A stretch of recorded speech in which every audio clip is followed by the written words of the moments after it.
In the late 16th century, Spain ruled the world. Its banners flew over half of Europe. Its fleets crossed every ocean. Its soldiers marched from the Low Countries to the Americas, from Italy to the Philippines. Gold and silver poured into Seville from across the Atlantic in quantities no empire had ever seen before. By every visible measure, Spain was the richest power on earth. And yet, behind the marble halls of Madrid and the solemn rituals of the royal court, something unthinkable was happening. The empire was broke, not weakened, not strained, not temporarily short of cash, bankrupt. In 1557, Spain defaulted on its debts. Then again in 1575, again in 1596, and once more in the 17th century. For formal bankruptcy siege, one announced not by revolution or invasion, but by cold legal declarations that the crown could no longer pay what it owed. This was not the collapse of a poor nation. This was the financial failure of the wealthiest empire the world had ever known. Foreign bankers panicked, trade froze, credit evaporated, soldiers went unpaid, entire armies mutinied, not because they had been defeated in battle, but because the empire that ruled the globe could no longer afford to feed them. How does an empire drown in gold and still go bankrupt? How does a state that controls the richest silver mines in human history default again and again its debts? The answer is deeply uncomfortable. Spain did not collapse because it lacked resources. It collapsed because it misunderstood wealth itself. Gold did not make Spain strong. Silver did not make it stable. And conquest did not make it solvent. Instead, unimaginable riches masked structural weakness, rewarded short-term thinking, and encouraged decisions that hollowed the empire out from within. By the time Spain realized what its money was really doing to it, the damage was already irreversible.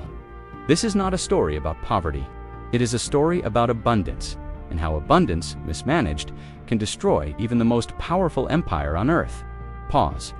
To understand how Spain bankrupted itself 4 times, we must go back to the moment when its fortune first arrived, and examine what that fortune actually did to the empire it was supposed to save.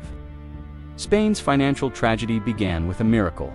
In the 1540s, Spanish conquistadors uncovered something no European power had ever possessed before: access to silver on an industrial scale. In the mountains of Potosi, in modern-day Bolivia, and later in Zacatecas in Mexico, veins of silver were so vast they seemed inexhaustible. Entire mountains were hollowed out.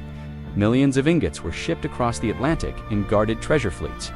To the Spanish crown, it felt like history itself had chosen a winner. Silver was not just wealth, it was power made visible. It paid for armies, fleets, palaces, and prestige. It allowed Spain to project force across continents without building a productive domestic economy to support it. And this is where the fatal mistake was made. Spain treated silver as income, not as capital. Instead of using American wealth to modernize agriculture, develop industry, or build a resilient tax base, the crown spent it as fast as it arrived. Wars in Italy, armies in the Netherlands, naval campaigns in the Mediterranean, dynastic struggles across Europe, every problem could be answered with more silver. At least, that was the illusion. In reality, silver did not stay in Spain. The Spanish economy lacked the manufacturing capacity to absorb this sudden wealth. Spain imported weapons, ships, cloth, grain, and luxury goods from abroad. Silver entered Civiland, flowed straight out again to bankers in Genoa, merchants in Antwerp, and suppliers across Europe. Spain became a pipeline, not a reservoir. Worse still, the flood of precious metals triggered inflation. Prices rose rapidly inside Spain, eroding purchasing power and making Spanish goods uncompetitive. Domestic producers collapsed, farming declined, skilled labor migrated elsewhere. Why invest in production when silver arrived for free from overseas? The empire was consuming wealth, not creating it. By the mid-1500s, Spain's apparent riches masked a dangerous truth. The crown's regular expenses far exceeded its reliable income. Silver shipments fluctuated, fleets sank, mines slowed, but the bills never stopped. To bridge the gap, Spanish kings did what governments always do when income is uncertain and ambition is unlimited. They borrowed from foreign bankers at high interest against future silver that had not yet been mined. Spain was not drowning in gold, it was living on credit secured by an illusion of infinite wealth. And illusions, once questioned, collapse very quickly. By the middle of the 16th century, Spain had crossed an invisible line. Silver no longer covered expenses. It merely delayed consequences. The Spanish crown's military commitments were vast and permanent. Armies fought in the Netherlands year after year. Garrisons occupied Italy. Fleets patrolled the Mediterranean against the Ottomans. None of these conflicts were short. None of them were cheap, and none of them could be abandoned without risking the collapse of imperial prestige. When silver shipments proved insufficient or late, the crown turned to Europe's financial heartlands. Genoese bankers became Spain's lifeline. These financiers advanced massive loans known as Asian toast to the Spanish monarchy. In return, they received guaranteed repayments backed by future silver shipments, royal taxes, and customs revenues. On paper, it looked sustainable. After all, silver kept coming. But the system carried a fatal flaw. Spain was borrowing not to invest, but to survive. The loans did not build infrastructure. They did not modernize agriculture. They did not create industries that could generate long-term revenue. They paid soldiers' wages, they bought gunpowder, they funded wars. Already in progress, debt was replacing income. Even worse, the interest rates were brutal. The bankers understood the risk. Wars could be lost, ships could sink, kings could die. To compensate, they demanded high returns and tight repayment schedules. This created a vicious cycle. When silver arrived, it went first to creditors. When it failed to arrive, new loans were taken out to service old ones. Spain was effectively refinancing its empire month by month, campaign by campaign. And then came the moment that shattered the illusion. In 1557, under King Philip II, Spain announced it could not meet its obligations. It was bankrupt. This was not the end of the empire, but it was the first crack in its foundation. Credit froze overnight. Soldiers went unpaid. Mutinies erupted. Military operations stalled. Spain's enemies took note. So did its bankers. Yet remarkably, Spain learned nothing. Within years, borrowing resumed. Silver flowed again. Confidence returned temporarily. The empire staggered forward, supported by loans and optimism rather than structural reform. This pattern would repeat itself again and again. Default, recovery, borrowing, collapse. Each time, Spain emerged weaker. Each time, creditors grew more cautious. Each time, the empire relied more heavily on the next silver shipment to save it from yesterday's promises. Spain had become a state permanently living in the future spending wealth it had not yet earned.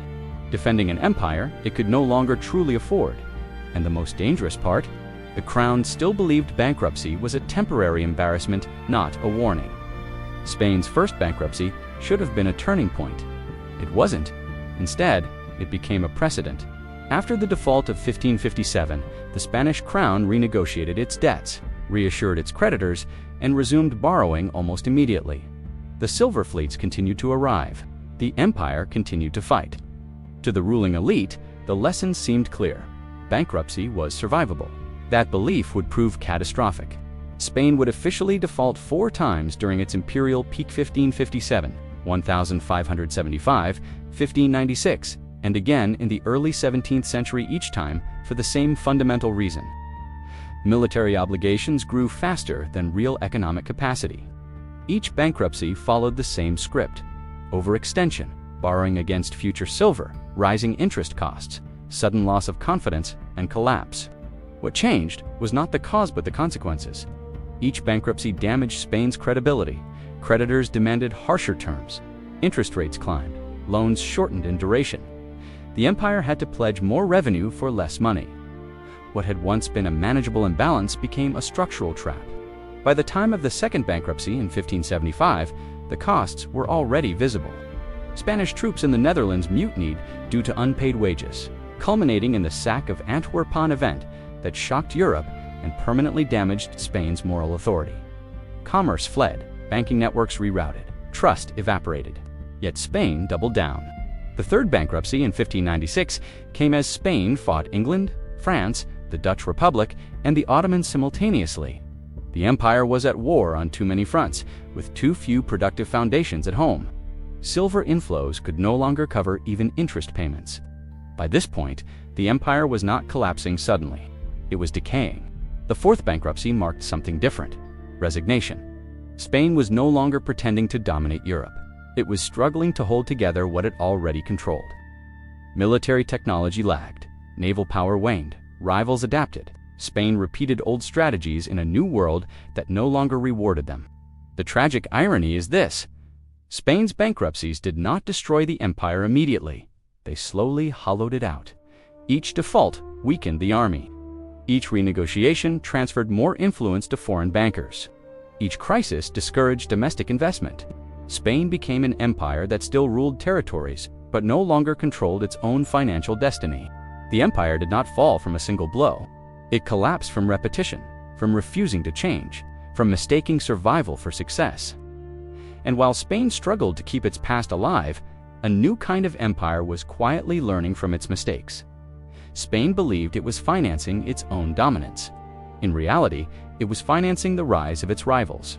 By the late 16th century, Spanish silver had become the fuel of the European economy, but not in Spain. The crown's chronic dependence on imports meant that bullion rarely stayed within its borders. It flowed outward, financing industries, navies, and financial systems elsewhere. Spain extracted wealth, others transformed it into power. The clearest beneficiaries were the Dutch Republic and England. While Spain spent silver on soldiers and wars, the Dutch invested in shipbuilding, trade networks, and financial innovation. Amsterdam built modern banking institutions, insurance markets, and joint stock companies. English merchants used Spanish silver to expand overseas trade, develop manufacturing, and finance exploration. Spain paid for its enemies' learning curve. The irony was brutal. Spanish silver purchased Dutch ships that would later challenge Spanish fleets. It paid English shipyards that would one day build vessels to defeat the Armada. It capitalized financial systems that Spain itself never developed. Why? Because Spain treated money as a symbol of power, not a tool. Rather than reinvesting silver into productivity, Spain relied on extraction and taxation. Domestic industries stagnated. Skilled labor emigrated. Innovation slowed. The empire's wealth circulated abroad while Spain remained structurally weak at home.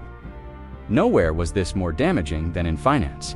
Spain never developed a robust, independent banking system capable of managing its own credit.